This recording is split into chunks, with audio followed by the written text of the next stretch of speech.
Welcome back to Bikaji gaming. So நண்பா நண்பீஸ், இன்னைக்கான வீடியோ என்னது அப்படின்னு பார்த்தீங்கன்னா, புதுசாக நம்ம கேமுக்குள்ளே வந்திருக்கிற இந்த M14 இன்ட்டு ஆகு ரிங் ஈவெண்ட்டை தான் நம்ம ஸ்பின் பண்ணி பார்க்க போகிறோம். ஸோ இந்த ஈவெண்ட்டில் வந்து நம்ம ஸ்பின் பண்ணலாமா வேண்டாமா, எவ்வளோ டைமண்ட்ஸ் கொடுங்குறாங்க, ஸோ அப்படிங்கிறத மறக்காமல் நான் வீடியோ கடைசியில் சொல்கிறேன்.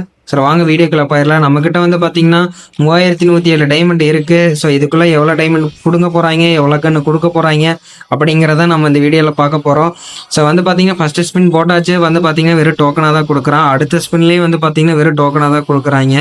சரி எப்பவும் போலவே வந்து பார்த்தீங்கன்னா வெறும் டோக்கனாகவே தான் கொடுக்குறாங்க. சரி இடையிலக்கு இது கண்ணுக்கு இது கொடுத்துட்டாங்க அப்படின்னா நம்ம வந்துட்டு இதோட கொட்டி கட்டிட்டு நம்ம கிளம்பிடலாம்.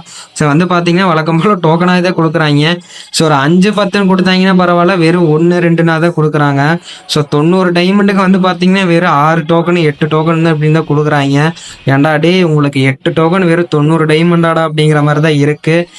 நமக்கு தேவையானது 2 கன் ஸ்கின்னு தான், இந்த M14 டாப்பு அதே மாதிரி ஆகில் டாப்பு. ஸோ இது வரைக்கும் பார்த்தீங்கன்னா கன்னு கொடுக்கவே இல்லை, வெறும் டோக்கனாகவே தான் கொடுத்துட்டே இருக்கிறாங்க.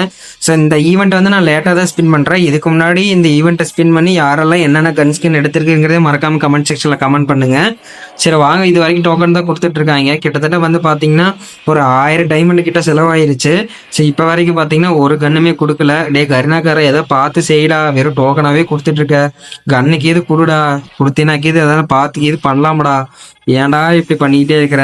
சரி எனக்கு தான் வந்துட்டு வெறும் டோக்கனாக கொடுக்குறான். ஸோ மற்றவங்களுக்கு லக் இருந்து இது கொடுத்துட்டாங்களா அப்படிங்கிறத மறக்காமல் கமெண்ட் செக்ஷனில் கமெண்ட் பண்ணுங்கள். ஸோ இப்போ வரைக்கும் பார்த்தீங்கன்னா டோக்கனாகவே தான் கொடுக்குறாங்க. கொடுக்குறாங்க ஒரு 5-10 கொடுத்தாங்கன்னா கூட டோக்கனாக ஏறும். ஸோ வந்து பார்த்தீங்கன்னா நம்மக்கிட்ட 135 டோக்கன் இருக்குது. ஸோ 200 டோக்கன் இருந்ததுன்னா அந்த M14 டாப் எடுக்கலாம், 250 இருந்ததுன்னா இந்த ஆகில் வந்து டாப் எடுக்கலாம். ஸோ எனக்கு இந்த ரெண்டில் ஏதோ ஒன்று கொடுத்துட்டாங்கன்னா பரவாயில்ல, நான் இன்னொன்று வந்து எக்ஸ்சேஞ்ச் பண்ணி எடுத்துகிட்டு போயிடுவேன். சரி வேறு ஏதாவது கன்று கொடுத்துட்டாங்கன்னா தான் சிரமமாக போயிடு. சரி என்னதான் நடக்குங்கிறத மறக்காமல் வீடியோ கடைசி வரைக்கும் பார்த்து தெரிஞ்சுக்குங்க. இப்போ வந்து பார்த்தீங்கன்னா 1667 டைமண்ட் இருக்குது. இது வரைக்கும் பார்த்தீங்கன்னா ஒரு கன்னு ஸ்கின்னுமே கொடுக்கல. கிட்டத்தட்ட பார்த்தீங்கன்னா 1500 டைமண்ட் கிட்ட செலவாயிருச்சு. ஸோ டோக்கனாகவே தான் கொடுக்குறாங்க இந்த ஈவெண்ட்டில். இந்த ரிங்கர் ஈவெண்ட்டுன்னு வந்துட்டாலே வந்து பார்த்தீங்கன்னா வெறும் டோக்கனாக தான் கொடுக்குறாங்க.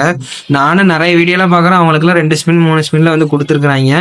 ஸோ உங்களுக்குலாம் டக்குன்னு ஸ்பின்னில் கொடுத்துருச்சா, இல்லை இந்த மாதிரி டைமண்ட் செலவாகி வந்துட்டு உங்களுக்கு தான் கொடுத்தாங்களா அப்படிங்கிறத மறக்காமல் கமெண்ட் செக்ஷனில் கமெண்ட் பண்ணுங்கள். உங்களுக்கு எவ்வளோ டைமண்ட் வந்துட்டு செலவாயிருச்சுங்கிறதையும் கமெண்ட் செக்ஷனில் கமெண்ட் பண்ணுங்கள். இப்போ வரைக்கும் டோக்கன் கொடுக்கல. கருணாக்காரா சத்தியமாக சொல்கிற, எல்லா சாபத்தையும் கொட்டிட்டு நீ நாசமாக போயிடுவ. நீ வேணா பாரு. என்னங்க காய்ஸ், வெறும் டோக்கனாகவே தான் கொடுக்குறான், ஒன்றுமே கொடுக்கல. என் ஐடிக்கு தான் லக் இல்லையா, இல்லை மொத்தமாகவே இப்படி கொடுங்குறாங்களா அப்படிங்கிறத எனக்கு தெரியவே இல்லை. ரிங்கர் ஈவெண்ட்டுன்னு ஒன்று வந்து கொண்டு வந்து கொடுத்தாங்க. கருணாக்கார காசு கல்லால் அள்ளி அள்ளி போடுறாங்க காய்ஸ். ஸோ எனக்கு தெரிஞ்ச இந்த ஈவெண்ட்டை வந்து யாரும் ஸ்பின் பண்ணாதீங்க. ஏதாவது டைமண்ட் இது வச்சுருந்தீங்கன்னா எதை கண்ணுக்கு இது மேக்ஸ் பண்ணிவிட்டு நல்ல ஈவெண்ட்டில் இது ஸ்பின் பண்ணுங்கள். இதுல எல்லாம் ஸ்பின்னே பண்ணாதீங்க. இப்போ வரைக்கும் ஒரு கன்று கூட கொடுக்கவே இல்லை. எனக்கு என்ன பண்ணுறதுனே தெரியல, மன உளைச்சலுக்கு ஆளாக்கிட்டியா கருணாக்காரன்.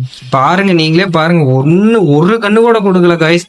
கிட்டத்தட்ட 2500 டைமண்ட் செலவு பண்ணிட்டேன். போடு காய்ஸ், வேற மாதிரி நம்ம புலம்புக்கு ஏதோ ஒரு கண்ணாவது கொடுத்துட்டான். ஸோ டாப்பு கொடுப்பாங்கன்னு பார்த்தா இந்த கண்ணு கொடுத்துட்டாங்க. சரி பரவாயில்ல, எப்படியோ ஒரு கண்ணாவது கொடுத்தாங்க. காய்ஸ் பார்த்தீங்களா, 2500 டைமண்ட் செலவு பண்ணதுக்கப்புறம் தான் ஒரு கன்று கொடுத்துருக்கான். டோக்கன் பார்த்தீங்கன்னா 240 டோக்கன் இருக்குது.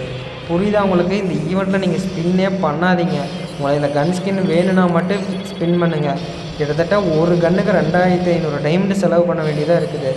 அப்படின்னு டோக்கன் கொடுத்தானா 250, அப்போ 2500 டைமண்டுக்கு 2 கன்று தான் கொடுக்குறான். ஸோ யாருமே இதில் ஈவெண்ட்டில் ஸ்பின் பண்ணாதீங்க. என்னை பொறுத்த வரைக்கும் உங்கள்கிட்ட M14 கன் ஸ்கின் இருக்குது, ஆல் கன் ஸ்கின் இருக்குது அப்படின்னா இருக்கிறத வச்சுட்டு சந்தோஷமாக கேம் ப்ளே கொடுங்க. இந்த கன் ஸ்கின் எடுக்கணும்னு சொல்லிட்டு வந்து டைமண்டை வேஸ்ட் பண்ணாதீங்க. ஸோ மொத்தமாக டைமண்டை வலிச்சாச்சு. ஸோ கிட்டத்தட்ட பார்த்தீங்கன்னா ஒரு 100 டைமண்டு தான் இருக்குது. இப்போ வந்து பார்த்தீங்கன்னா டோக்கன் 281 இருக்குது. ஸோ இருக்கிற அந்த 40ஐயும் போட்டாச்சு. அதுலேயும் ஒன்றும் கொடுக்க மாட்டான்னு தெரிஞ்சு போச்சு. எனக்கு தெரிஞ்சு 2500 டைமண்ட் இருந்ததுன்னா ஒரு கன்று எடுக்கலாங்க. அதே மாதிரி 3000 டைமண்ட் இருந்ததுன்னா இந்த மாதிரி ஒரு டோக்கனை எக்ஸ்சேஞ்ச் பண்ணி மொத்தமாக 2 கன்னாக எடுக்கலாம். ஸோ யாருமே வந்துட்டு ஈவெண்ட்டை ஸ்பின் பண்ணாதீங்க. இதுதான் என்னோடய ஒப்பீனியன். உங்களுக்கு வேணும்னா நீங்கள் பண்ணுங்கள். ஸோ இருக்கிற அந்த ஆகில் இருக்கிற அந்த டாப் கன்னை வந்துட்டு நம்ம வந்து எக்ஸ்சேஞ்ச் பண்ணி எடுத்துக்கலாம். ஸோ வந்து பார்த்திங்கன்னா இந்த ஒரு கன் ஸ்கின் கொடுத்தானா, மிச்சம் இருக்கிறதுல எதுவுமே கொடுக்கல. இந்த கன் ஸ்கின்னை தான் நான் வந்து நம்ம எக்ஸ்சேஞ்ச் பண்ணி பார்க்க போகிறோம். ஸோ ஒரு வழியாக வந்து பார்த்திங்கன்னா இந்த கன்னை வந்து நம்ம எக்ஸ்சேஞ்ச் பண்ணியாச்சு. வெறித்தனமாக இருக்குது. ஓகே தான், 250 டோக்கனுங்கும் போது இந்த கன்னுக்கு ஒர்த்து தான். வேறு லெவலில் அனிமேஷன் கொடுத்துருக்குறாங்க. பவர் வந்து பார்த்திங்கன்னா டபுள் ரேட் ஆஃப் ஃபயர்னு நினைக்கிறேங்க. Double rate of fire, single armour protection கொடுத்துருக்குறாங்க. ஸோ மறக்காமல் நம்ம சேனல் லைக் அண்ட் சப்ஸ்கிரைப் பண்ணி வச்சுருங்க. இந்த மாதிரி இன்ட்ரெஸ்ட்டான வீடியோ பார்க்குறக்கு நம்ம சேனலை ஃபாலோ பண்ணிக்கோங்க. நெக்ஸ்ட் வீடியோவில் பார்க்கலாம்.